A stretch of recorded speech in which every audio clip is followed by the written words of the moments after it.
முக்கிய செய்திகள். தமிழக வெற்றி கழகம் 204 இடங்களில் வெற்றி பெற்று வரலாற்று சாதனை படைத்துள்ளது. முக்கிய செய்திகள். மற்ற 2 பெரிய கட்சிகள் எதிர்க்கட்சியாக கூட வர முடியாத தோல்வியை தழுவியுள்ளது. 17 முக்கிய செய்திகள். தொடர்ச்சியான தோல்விகள் காரணமாக சைமன் தனது கட்சியை கலைத்துவிட்டார். மேலும் நித்யானந்தாவுடன் கைலாசாவில் தனது வாழ்க்கையை தொடர திட்டமிட்டுள்ளார். முக்கிய செய்திகள். பண்ணைதானே அப்பா அப்பா என தற்பெருமையாக பேசிய அங்குலுக்கு மக்கள் இந்த தேர்தலில் பெரிய ஆப்போட்டுள்ளனர். இதனால் அங்குல் மிகுந்த மனவேதனையில் உள்ளார் என தகவல் வெளியாகியுள்ளது. முக்கிய செய்திகள். இதனைத் தொடர்ந்து தாவேக்க தொண்டர்கள் மகிழ்ச்சியில் தமிழ்நாடு முழுவதும் பட்டாசு வெடித்து மக்களுக்கு இனிப்பு பரிமாறி கொண்டாடி வருகின்றனர்.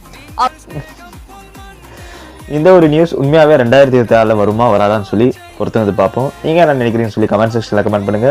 இந்த மாதிரி இன்ட்ரெஸ்டிங்கான வீடியோஸ்க்காக நம்ம சேனலை சப்ஸ்கிரைப் பண்ணி வச்சுக்கோங்க. அப்பதான்